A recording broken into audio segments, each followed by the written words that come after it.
private company is able to write checks out of taxpayer funds with no oversight? And then they're shocked it leads to a $10 million embezzlement? I'm not shocked. I have a little bit of common sense. You have a little bit of common sense.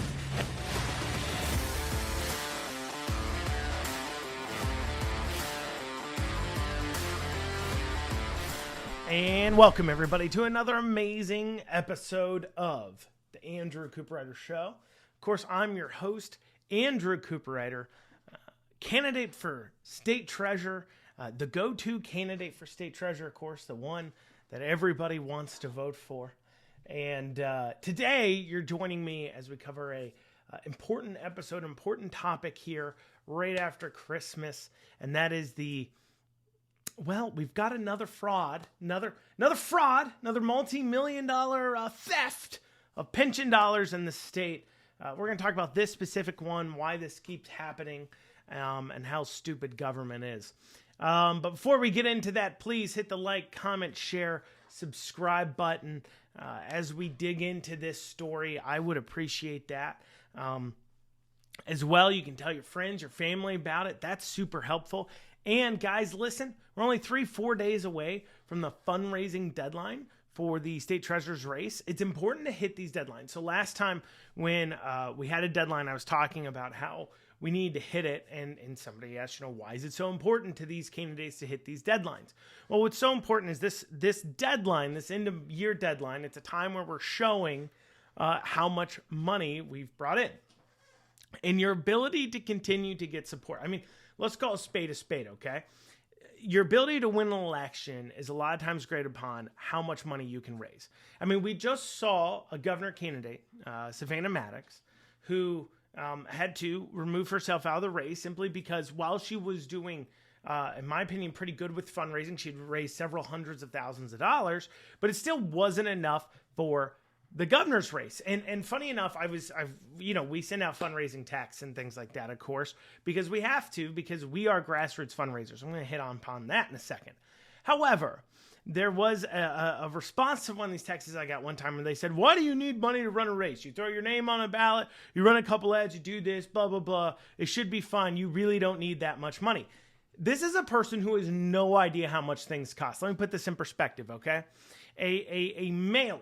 Right? A mailer. Okay. And those are those 4x8 cards you get. And a good campaign is going to send 4 of those ish as well if they're trying to get out there and talk to people.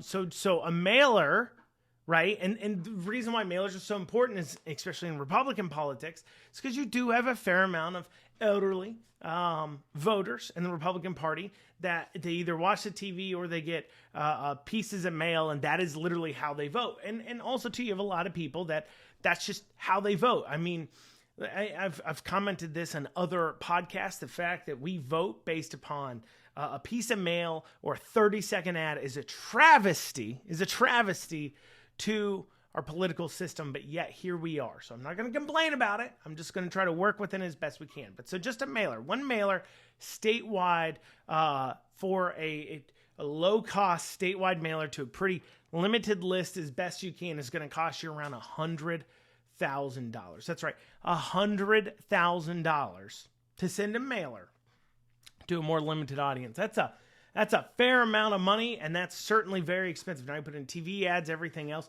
Campaigns get very expensive very quickly. So part of hitting the fundraising deadline goals is to say, hey, look, we are progressing as a campaign. We're on a good pace. People support us. And then that begot support and media coverage. For an example, as I'm saying this, everybody pretty much knows who Ryan Quarles and Kelly Craft and Daniel Cameron is. And maybe you've heard the name Eric Dieters tossed around a little bit. You've maybe heard Savannah Maddox. Some people have heard Mike Harmon. The ability to have that conversation, the reason why their names get tossed around more than some others, and some others that don't get tossed around right now a whole lot. Alan Keck, he may after this, and I'll tell you why in a second. Alan Keck, like people like Robbie Smith and David Cooper, their names aren't getting tossed around a whole lot. And the reason why is because generally speaking, right now, they have either A, low name ID, or B, low money, or C, both. And the belief is you can't really win without at least name ID and money, but ideally you're going to need both. And so it's kind of the same thing, is that when people see a good fundraising pace, it creates kind of some earned media, free media, of course, as well. People talk about it a little bit, but also it creates validity in your campaign. Your campaign has the ability to win, which means other people are going to support it. And this is a very important campaign. We'll go into that more next year as we see how this race, the treasurer's race and the governor's race, how it plays out as we get to the filing deadline, which is January 6th. That's going to be important stuff, and we'll take a look at that then. But for right now, what I need you guys to do is I need you to donate to this campaign so we can show a good, strong fundraising base there. A good, strong fundraising. And so you can do that by going to C4KY.com. C4KY.com. That's once again the letter C, the number 4, the letter K, the letter Y.com. All right, C4KY.com. Give there. Thank you guys so much for doing so. And Lynn, let's dig into what we have left for today. So we have this pension story.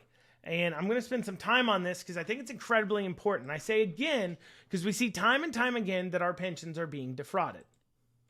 And we see it so much because, well, frankly, we have a bunch of idiots running our government. I'm not kidding you. We have a bunch of idiots in our government that do things that make zero sense. And at the same time, they get into the positions they get their jobs, they get those things because they've donated enough money or what have you to the right people that put them in place and trade political favors for those kinds of things. That happens quite a bit. But let's look at what these idiots in government did, okay? So, Kentucky, this is from the Courier-Journal. That's going to be the article I'm referencing quite a bit. Article by Joe Sonka. Ex-Kentucky pension officer says he was fired after reporting possible theft of millions. So here's the deal. Okay, you got Steve Herbert. He was hired, right, in early 2020 to fill the position, okay, of chief investment officer. All right, chief investment officer. That's a pretty high-end position. So he was hired in May of 2020, okay? But then he was fired recently, just a few months ago. That's not a long time to be in that top position, especially considering what happened over those years. Because over the 2020, maybe recently they've seen some bath, but when he was fired there a few months ago, the market really hadn't hit any kind of negative go down yet. And so really the fund has performed pretty well over that time. So chief investment officer, he should be fine. And so he was with the Kentucky Public Pension Authority, okay, KPPA. Now, to understand what happens in this fraud, so he's calling the whistle. He is saying, Stephen Herbert here is saying, hey, there's some problems afoot. I'm smelling something, and I don't like it. And so he starts talking to some people about it. And what is he smelling? Well, what he's seeing is, okay, so understand this. So the Kentucky Retirement Systems, KRS, right, that you go to. So if you're like a state employee and you're retiring or something like that, you go to KRS and they have benefits counselors that work with you on your benefits and whether or not you should or should not retire and how much you'll retire with and things like that. And so these offices and the Kentucky Public Pension Authority and all the pension offices other than teacher's pension is based out of one office park called Perimeter Park West. It's in Frankfort off of 127.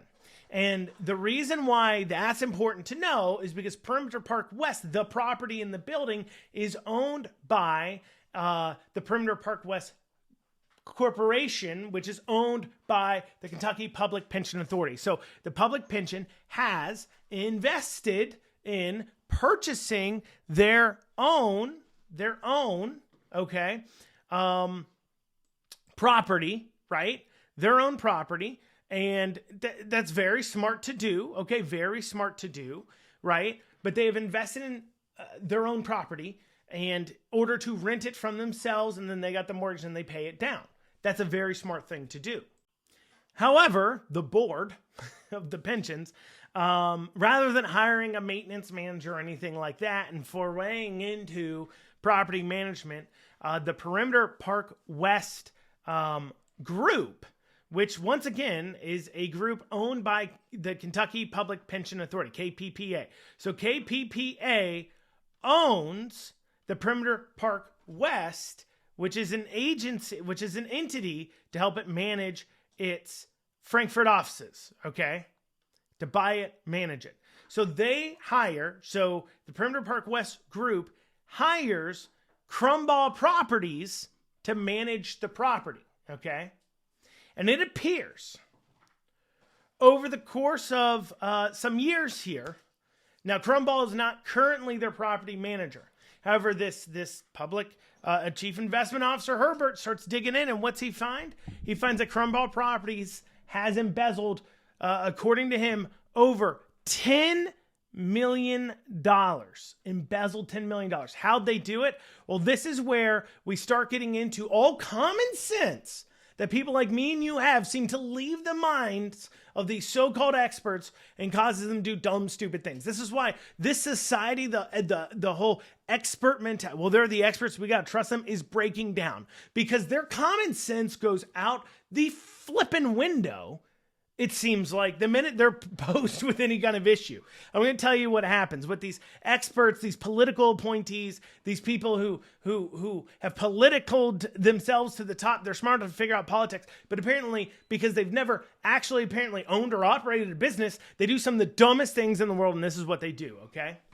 So what this says is that Herbert discovers that Crumball Properties had full access to write checks from the Perimeter Park West account with no oversight.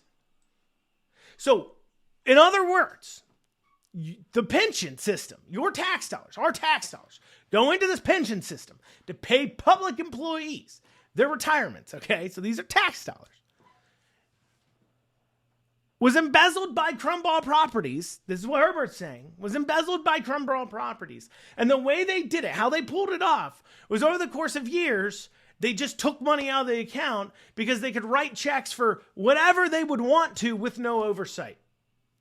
Now, I'm not saying we all are geniuses out there, but let me ask you this. It's your money. You're holding on to it. Would you ever allow somebody with no oversight to write checks willy-nilly out of your bank account? Somebody who's not accountable to you? Well, I guess accountable to you, but somebody who's not accountable to where you earn the money from, somebody who's not accountable to the taxpayer, to the voter, somebody who's not accountable is now able to write checks out of a private company is able to write checks out of taxpayer funds with no oversight? And then they're shocked it leads to a $10 million embezzlement? I'm not shocked. I have a little bit of common sense. You have a little bit of common sense. And you would say that, hey, you know what? What we will not do is allow some other random company, some other random person to write checks with no oversight out of my bank account. But of course, this isn't their money. And they treat it like that as they do things like allowing this company to embezzle this money, reportedly embezzle this money.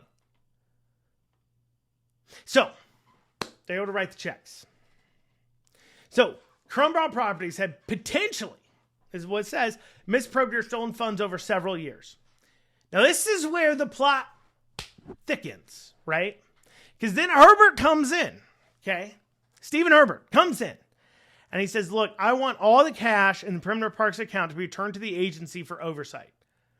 So he's saying to the Perimeter Park West group that is owned by the agency, return your money because you can't be trusted with it because you're a bunch of idiots. Fact check, true. And so what did Perimeter Park West say? No. Go pound sand. So Perimeter Park West, so they request for the money to be returned to the pension, and Perimeter Park West says, nah, we're going to keep $500,000 in our account.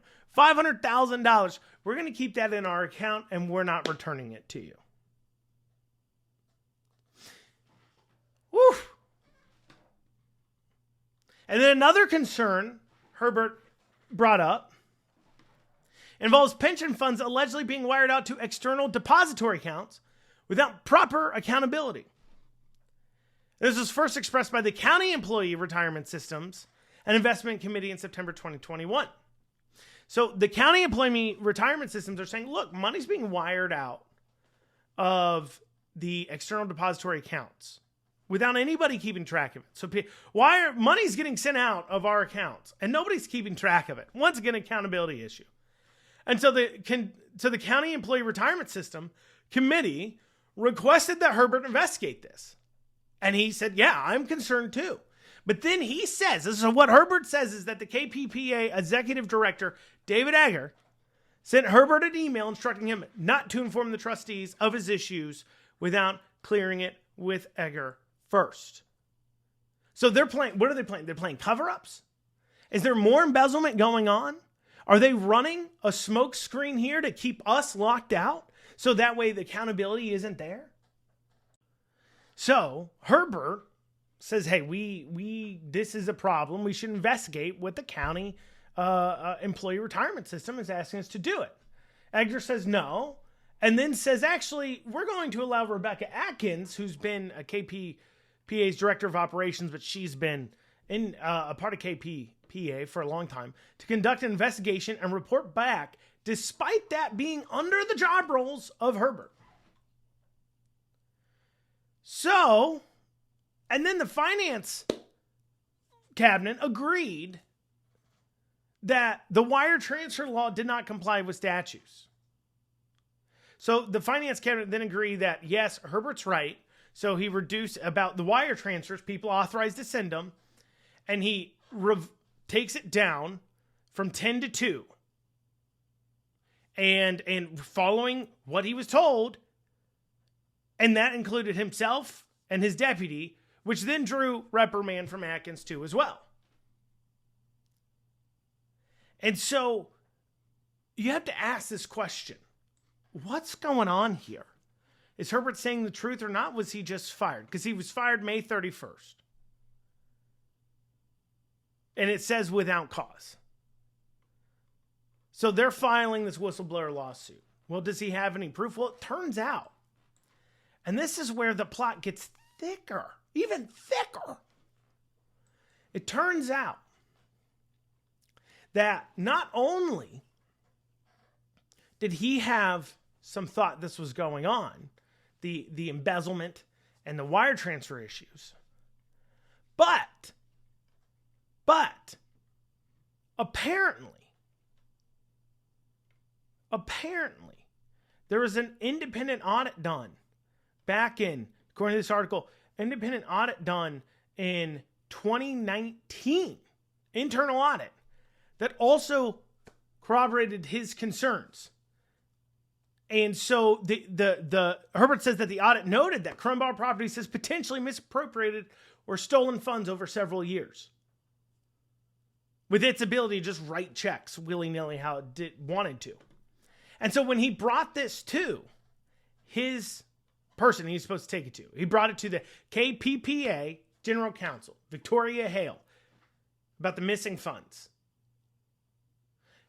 This is what Herbert says, that she replied that Perimeter Parks West, now former management contractor, Crumball Properties, had embezzled them. So now the general counsel, according to Herbert, the general counsel for KPPA, the pension system also says that, yes, the funds are. So we got Herbert, internal audit, Victoria, and Crumball Properties is now fired. All of them saying they've been embezzling. $10 million. Imagine what would happen to you if you stole $10 million. But why is Crumball Properties not faced repercussions for their illicit and illegal actions? Well, simply put, Crumball's got a lot of connections with the court system in Franklin County. And he does. According to the owner of Crumball Properties, KREF reports, he gives quite a bit of money. In fact, over the last few years, $15,000 he's given in just campaign contributions in the Frankfurt area. Not even statewide, that's just the Frankfurt area. On top of whatever other money he's given. You know what? And that illustrates perfectly what the problems are with our political system. Because for the low cost of tens of thousands of dollars in donations and campaign workarounds and yada, yada, yada, you too could apparently get away with embezzling $10 million from the taxpayer. And then when somebody catches you on it, they get fired. You see, this is why we as citizens, as I was talking about earlier, have got to donate to good candidates. Because if you don't donate, there are other people who are. And these pieces of garbage that want to steal our money are the ones doing it. They're willing to donate, and they're willing to line their pockets with your tax dollars. Because they're not donating, they're investing, they want payoffs, and those politicians, those corrupt individuals, they're going to give it to them. And if you're not willing to do that, they ain't going to come out and support you. You're going to have to go to war with them. You're going to have to go toe-to-toe with them, probably underfunded because you're unwilling to use government that way. But meanwhile, we the citizens, we can't stand up and support the kind of people running for office that we need to. It doesn't take much. A couple thousand of us donating $10, $20 to the right candidates can get the job done and can fund a person to go toe-to-toe with these individuals who are willing to donate thousands of dollars because they're embezzling millions. Millions. Because if you're unwilling to do the work, somebody else is. Somebody else is. In this case, and what we've been seeing, not just in Kentucky, but all across, is this kind of garbage happening constantly. The people who are lining their pockets, who are giving the donations, they are profiting off our tax dollars. They understand the system. They're working it. And when are we going to learn to try to work the system as we can in order not to line our pockets with taxpayer funds, but to get our money back in our pockets so these people can't steal it in the first place? Well, guys, that's what I got time for today. I know that's a crescendo there. That's what I got time for today. I thank you so much for joining us. Please like, share, comment, subscribe. I appreciate everything. And you have one wonderful, amazing day.